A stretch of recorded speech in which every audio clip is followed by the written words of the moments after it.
everyone, Connor here from Coaching Inside Out, and today what I want to talk about is why certain people are not seeing results in the gym even though they're going quite regularly.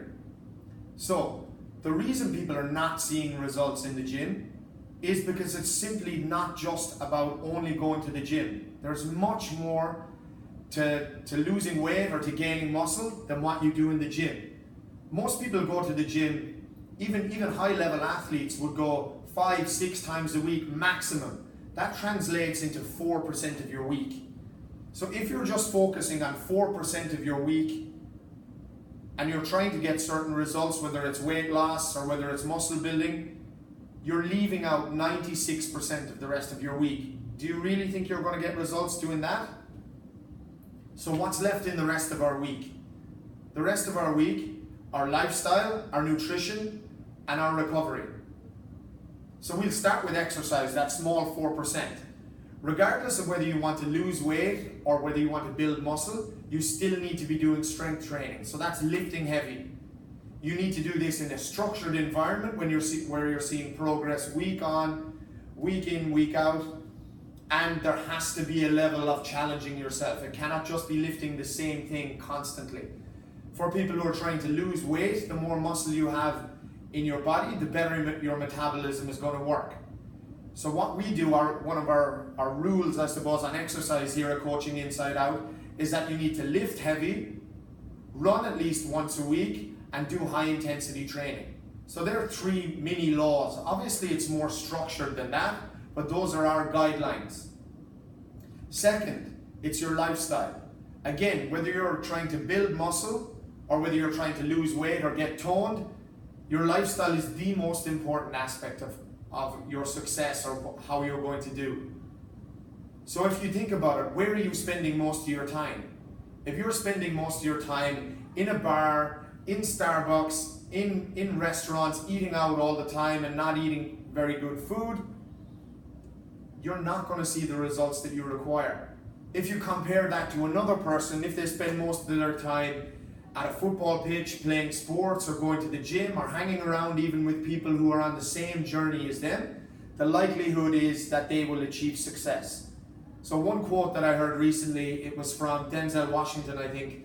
He said that if you hang around the barber shop long enough, you're going to get a haircut. Now, if you just think about that, that basically means that wherever you hang around, you're going to achieve results in line with that. So if you're hanging around the gym long enough, you're probably going to lose weight. If you're hanging around the gym long enough, you're probably going to gain muscle. So use your environment or where you're hanging out, where you spend most of your time, that will reflect your body type or it will reflect your goals or your achievements where you are. Now the next thing we need to think about is recovery. So recovery is not just about sleep, but it's about your hobbies and your activities as well. So we'll start with sleep. If you're not getting the correct amount of sleep, it's very difficult for you to build muscle because your body needs to recharge at night and your muscles are actually going to get most of their recovery while you're sleeping. Now you don't need to get 8 to 10 hours sleep. What you need to focus on is quality sleep. And if you get 6 hours quality sleep, that will benefit you much more than having 8 hours of broken sleep. Super, super important. The second thing about recovery is about stress. So if you're stressed at work, or if you're stressed at home, or if even you're stressed about not seeing your results, stress produces a hormone called cortisol.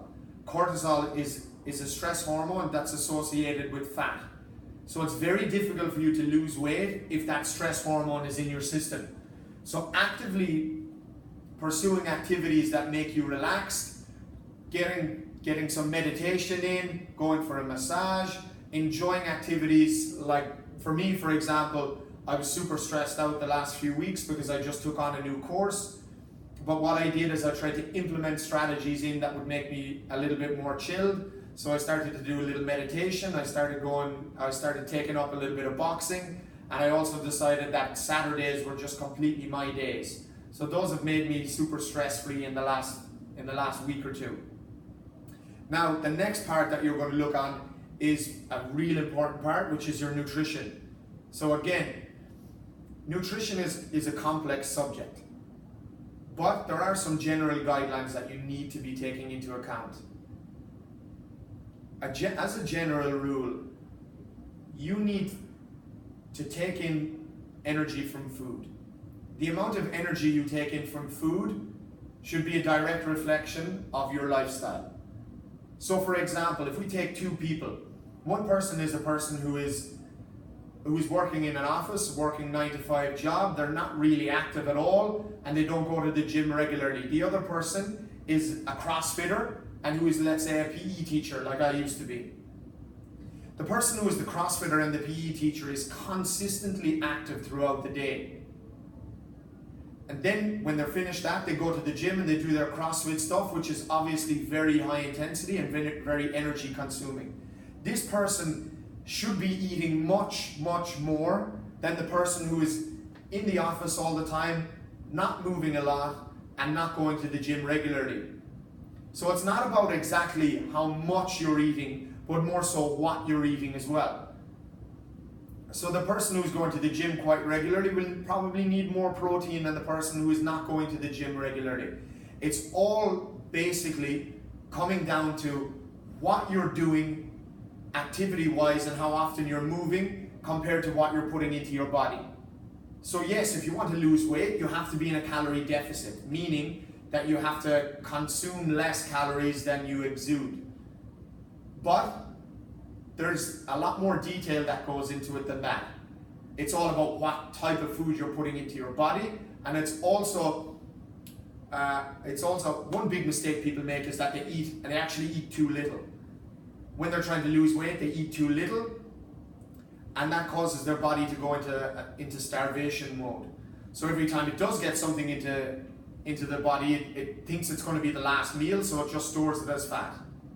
So it's really important, and again, it's complex, but the strategies, the real idea, I suppose, that you should be thinking is, how active am I, and what type of food am I eating compared to my activity levels? So that's what we start off with. Now again, these are some of the reasons why you might not be achieving what you've set out to achieve. But the fact that you know them now means that you can go and do something about them.